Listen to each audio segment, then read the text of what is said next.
Good morning, everyone, and welcome to Module 1, How to Find Your Target Audience Using Social Media. So our first lesson will be an introduction to the social media management role and best practices for that role. So I want to give you a quick introduction to the social media management role and best practices for being a social media manager. So tip number 1 is the daily reading of social media related blogs. So some great resources that I like to recommend are ones like Social Media Examiner, socialmediaenthusiast.com, and Social Media Today. So the reason why I believe these are great resources is because they are constantly updating you on what is happening in the world of social media. And as you know, social media changes every single day, it feels. So there's always new social media networks, profiles, strategies. You'll find that a lot of social media networks like to copy each other, and then they try a tool and it doesn't work, and it's back and forth. So what's really important is that you're staying on top of all of these changes. So again, these are some great resources that I like to recommend.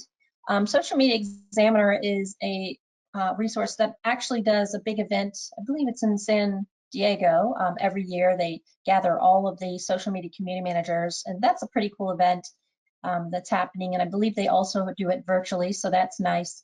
Social Media Enthusiast is a resource that I actually created, and I have a team of content writers publishing information about social media, as well as 22 social media enthusiast chapters nationwide for people who want to attend events in person.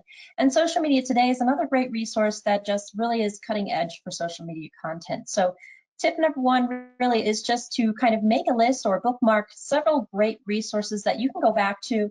And I recommend subscribing to their newsletters, just staying on top of all the changes, because it's certainly an ever-changing field, and that's why I actually love it. So much to learn. So that is my first tip for getting started as a social media management role in your business or working for a company. Tip number 2 is to identify, nurture, and reward brand advocates. You should be seeking out engagement opportunities across all your social media platforms. And we're going to talk a lot about that in our training. What is social media engagement and how to do it? So that's pretty fun, actually. If you're a social person and you also are sort of introverted, doing this social activity online is a lot of fun. And I'm going to show you exactly how to find the right people to talk to. So a brand advocate is somebody who really just loves your brand so much, right? They're the people that wear your hats, your t-shirts. They can't stop talking about your business. They tell other people. They send you referrals. It's that word of mouth. And it's easy to usually identify those brand advocates. Those are the ones that like, share, comment the most on your content.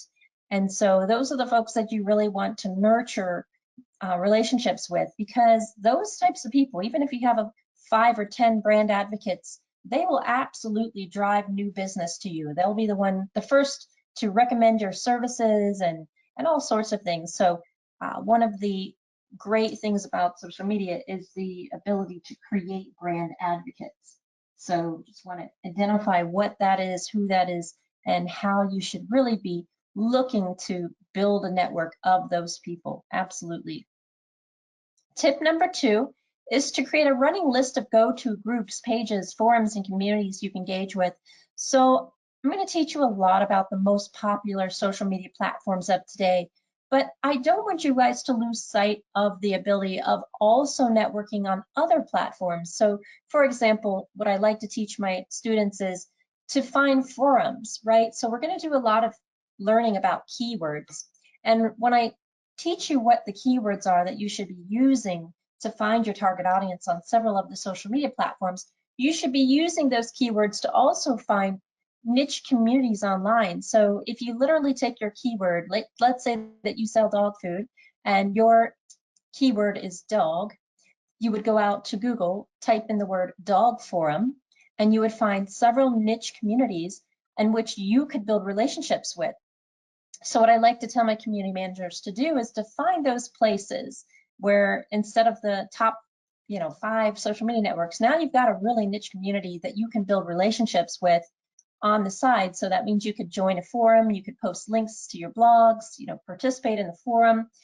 That worked extremely well for me when I started my first business, and actually took my business to 0-60 because I just happened to be in the right place at the right time, communicating in a forum about my products and services, driving tons of traffic to my website.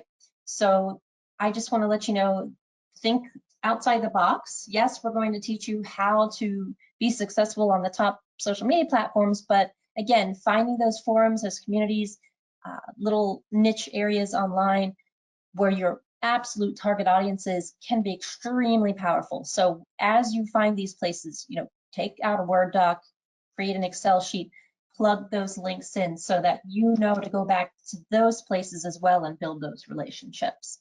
So that's another tip.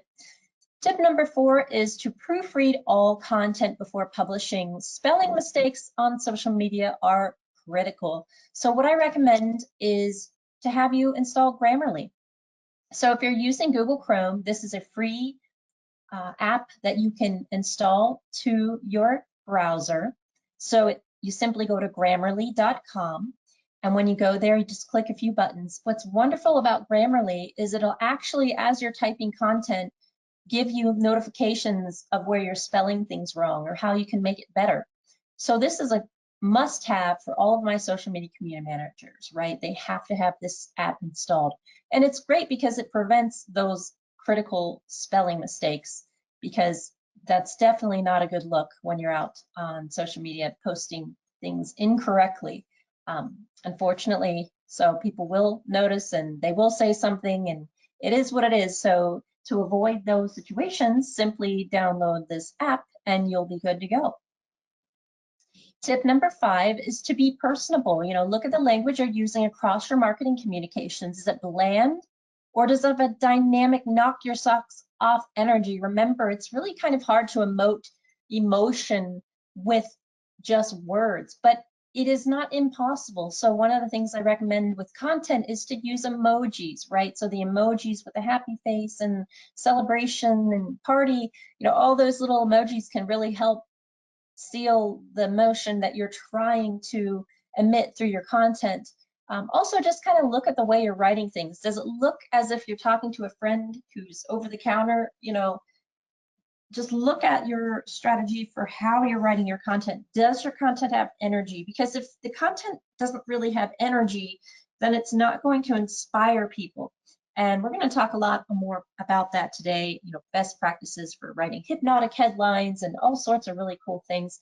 But just to get started, take a look at the language you're using. Does it have energy? This is a good tip to really indicate if it's going to be successful or not. Tip number 6 is to make sure that you're marketing your events, your coupons, your contests at least 1 to 3 times per week for maximum engagement. Unfortunately, a lot of times people will essentially have an event and they'll post about it the night before and wonder why nobody showed up. Well, obviously, because we're going to learn a lot about social media and how it's the right time, right place for content, and how it takes 7 times to make a sale, meaning people need to see your content 7 times before they're ready to move forward. That's sort of a marketing rule. So because these events, these coupons, these contests, people may not be at the right time to enter the contest or to click to join the event. That's why you need to make sure that you're out about 4 to 6 weeks before these things and marketing them over and over, right? So I'm going to teach you about a social media posting tool that will allow you to schedule your content to repeat the post, and that makes life easier. So every day or every 3 days or every week, you can repeat that content, which is highly recommended because obviously we want to see a great turnout for our events, coupons, and contests, but that requires us to market them several times, absolutely. Tip number 7 is to research your competitors and review their offers, their ads, and or their marketing techniques. That's one of the best ways that we like to get started with our clients is we do a needs analysis and we ask them, who are your competitors today? And that really helps us understand exactly how their competitors are winning in certain areas with social media. It also allows us to maybe learn what not to do. So there's a lot of information that can be gathered. And so one of the exercises we're going to be doing today is a little bit of competitive research, because that's the best way to really get started with your plan. You can take some good and bad ideas, from their experience and craft your strategy A lot of times people might say to me, gosh, Michelle, I don't think my brand makes sense for Pinterest. And then we go out and do a competitive research and we find that they are doing very well on Pinterest, except my client never thought of the strategy that they're using, right? So it's an interesting way of learning how your competitors are using social media in ways that you may not have even considered, right? So just what I recommend there is to open up a Word doc or an Excel and take notes on what you're learning. Grab the links to their websites, make notes about what you like or don't like about what they're doing. Competitive research can really help you hit the ground running with your own strategy. So it's highly recommended.